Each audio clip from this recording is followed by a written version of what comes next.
দর্শক, আপনাদের জানিয়ে রাখি, ঢাকা বিভাগের আয়তন 20,593.74 বর্গ কিলোমিটার, আর খুলনা বিভাগের আয়তন 22,285 বর্গ কিলোমিটার। অথচ দেখুন, ইসরায়েলের মতো একটি শক্তিশালী দেশের আয়তন প্রায় 22,145 বর্গ কিলোমিটার, অর্থাৎ খুলনা বিভাগের চেয়েও ছোট এবং ঢাকা বিভাগের চেয়ে সামান্য একটু বড়।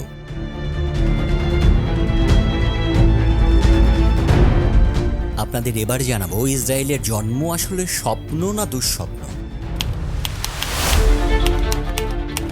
গল্পটা শুরু 1900 শতাব্দীর শেষে, যখন ইউরোপে ইহুদিরা ভয়াবহ নির্যাতনের শিকার হচ্ছিলেন। তাদের স্বপ্ন ছিল নিজেদের একটি নিরাপদ দেশ। সেই স্বপ্ন থেকে জন্ম নেয় জায়নিজম আন্দোলন। তারা ফিলিস্তিনিদের বেছে নেয় মূলত ধর্মীয় কারণে। সেখানে তখন আসলে থাকতো মুসলিম, খ্রিস্টান আর কিছু ইহুদি। ইউরোপ থেকে ইহুদিরা জমি কিনে বসতি গড়তে শুরু করলো, আর তখনই স্থানীয় আরবদের মনে ভয় আর ক্ষোভ জন্ম নিল।